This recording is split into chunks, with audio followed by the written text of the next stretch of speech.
नमस्कार मित्रांनो, श्री स्वामी समर्थ. पुण्यपोट स्वामी भक्त या यूट्यूब चॅनलवर आपले स्वागत आहे. तर आज आपण बघूया ज्येष्ठा गौरीची कथा. चला तर मग व्हिडिओला सुरुवात करूया. पुरातन काळातील कथा आहे. एका नगरांमध्ये एक नरहरी नावाचा ब्राह्मण राहत होता. तो खूप गरीब ब्राह्मण होता. तो दारोदारी भिक्षा मागत असे. मिळणाऱ्या भिक्षेतूनच त्याचा उदरनिर्वाह चालत असे. तो देवाची मनोभावे पूजा करत असे. कष्ट करायला तर तो कधीही मागे पुढे पाहत नसे. कोणत्याही सणासुदीला देखील त्याच्या घरी गोडधोड बनवण्यात पुरतं देखील धान्य नसे. त्याच्या घरी अथवा विश्व दारिद्र्य होतं. त्यामुळे तो खूप दुःखी होता. त्याच्या मनी नेहमी येत असे की आपल्याकडे देखील इतरांसारखं धनाधान्याची समृद्धी असावी. आपली मुलं देखील डाळोकोडात वाढावी.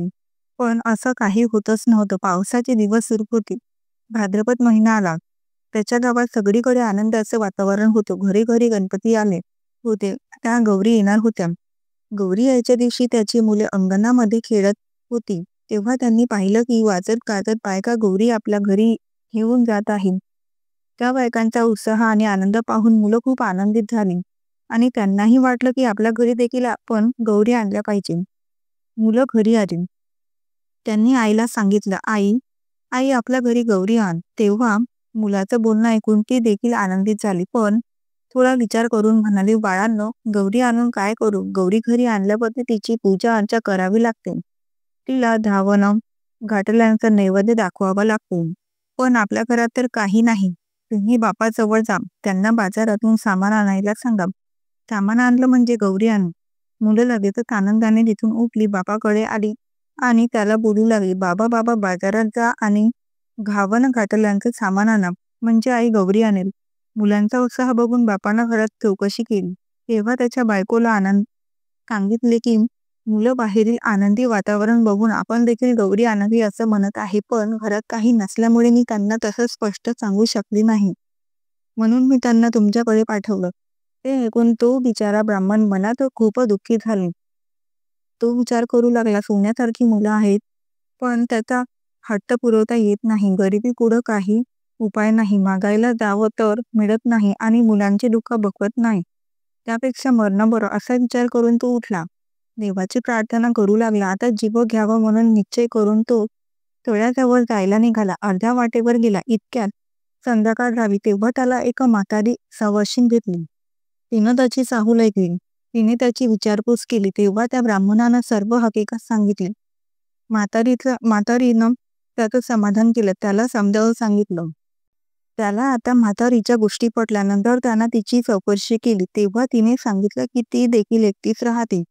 जिथे सहारा भेटेल तिथे राहते आणि पुढे जाते. त्या ब्राह्मणाला तिची दया आली. त्याने म्हातारीला घरी आणलं. त्यावेळी बाहेर अंधार कळू लागला होता. जेव्हा दारात पोहोचला तेव्हा बायको दिवा लावत होती. आपल्या नवऱ्यासोबत एका म्हाताऱ्या आजीला पाहून तिने विचारलं, या पाहुण्याबाई कोण? आपल्या तेव्हा नवऱ्यानं आजी म्हणून सांगितलं. तिने आजीला आदराने घरात घेतलं आणि पाणी दिलं. त्यानंतर आजीला काहीतरी खायला घ्यावं म्हणून ती आत गेली आणि अंबिला करता थोडाफार कण्या आहेत का ते पाहू लागली. आणि काय आश्चर्य, ज्यात मुठभर कणी मिळणं मुश्किल होतं ते मडकं पूर्ण कन्यांनी भरलेलं तिला दिसलं. तिला खूप नवल वाटलं की ही गोष्ट आनंदाने तिनं आपल्या नवऱ्याला सांगितली. त्याला पण खूप आनंद झाला. तिनं त्याची भरपूर पेज केली. सगळ्यांनी आज पोटभर पेज खाल्ली. त्यानंतर सगळेजण आनंदानं झोपी गेले.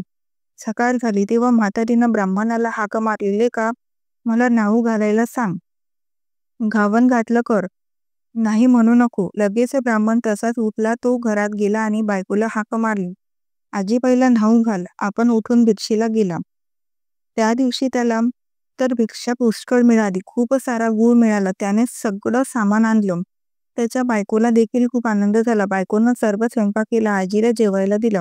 मुलं बाळ सुद्धा पोटभर जेवली. त्यानंतर म्हातारीनं ब्राह्मणाला हाक मारली, उद्या जेवायला खीर कर असं सांगितलं. तेव्हा ब्राह्मण म्हणाला, आजी माझ्याकडे काही म्हशी नाहीत, पैसाही नाही, तर दूध कुठून आणून आणि खीर कशी बनवू? तशी म्हातारी म्हणाली, तू काही काळजी करू नको. आता उठ आणि जितक्या गाई म्हशी पाहिजे असतील तितक्या खुंट पूर, तितक्यांना दाबी बांध. संध्याकाळी गौरज मुहूर्तावर गाई म्हशींचीही नावे घेऊन हाका मार, म्हणजे त्या येतील. तुझा गोठा भरेल, त्याचं दूध काढ. ब्राह्मणाला आश्चर्य वाटलं, पण त्यानं तसंच केलं. संध्याकाळी गाई म्हशींना हाका मारल्या. तशा जितके खुंट बांधले होते तितक्या गाई म्हशी धावत आल्या. ब्राह्मणांचा गोठा गाई म्हशींनी भरून गेला. ब्राह्मण नवरा बायकोला आणि मुलांना खूपच आनंद झाला. ब्राह्मणाने त्याचं दूध काढलं. दुसऱ्या दिवशी खीर केली. संध्याकाळी झाली तशी म्हातारी म्हणाली, लेका मला आता पोचती कर. तेव्हा ब्राह्मण म्हणू लागला, आजी तुमच्या कृपेनं मला आता सगळं प्राप्त झालं. आता तुम्हाला पोचती कशी करू? तुम्ही माझ्या घरात पाऊल ठेवला आणि माझं घर समृद्धीने भरून गेलं. तेव्हा म्हातारी म्हणाली, तू काही घाबरू नकोस. माझ्या आशीर्वादाने तुला काही कमी पडणार नाही. ज्येष्ठाकोर म्हणतात, ती मीच. मला आज पोचती कर. तेव्हा ब्राह्मण म्हणाला, हे दिलेलं असेच वाढावं असं काही उपाय सांग.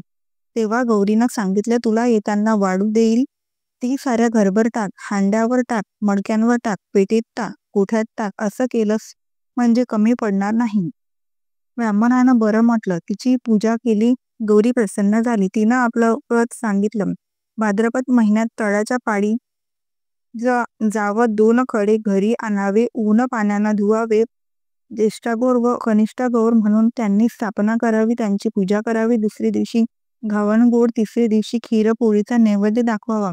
सवाशिणींची ओटी भरावी, त्यांना जेवू घालावं. संध्याकाळी ती हळदी कुंकू वाहून बोळवण करावी, म्हणजे त्याला अक्षय सुख मिळेल, सतत संपत्ती मिळेल. ही साता उत्तराची कहाणी. पाचा उत्तरी देवाच्या दारी, गायीच्या गोठी, पिंपळाच्या पारी, सुफळ संपूर्ण. दुसरी आख्यायिका. समुद्र मंथन या लेखात सांगितल्याप्रमाणे मंथनातून श्री महालक्ष्मी आणि तिची बहीण श्री अलक्ष्मीचा जन्म झालाय. श्री महालक्ष्मी म्हणजे येणारे धन, म्हणजे श्री महालक्ष्मी, आणि श्री अलक्ष्मी म्हणजे येणारे धन. जो खर्च होतो त्या खर्चाला श्री अलक्ष्मी असे म्हणतात. याप्रमाणे लक्ष्मीची थोरली बहीण अलक्ष्मी ही देखील पूजनीय आहेत.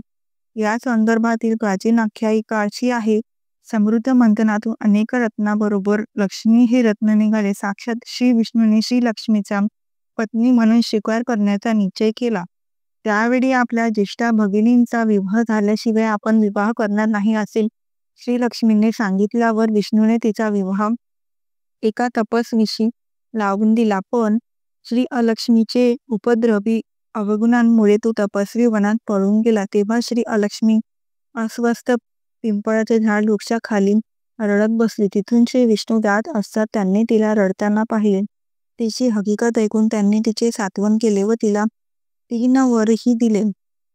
पहिला वर, जिथे भक्तींचा अभाव, आळस, व्यासनाधीनता, नास्तिकता, अधर्म असेल तिथे तिने वास्तव्य करावे. दुसरा वर, शनिवारी अस्वस्थास प्रदक्षिणा घालणाऱ्या तिने पीडा देऊ नये.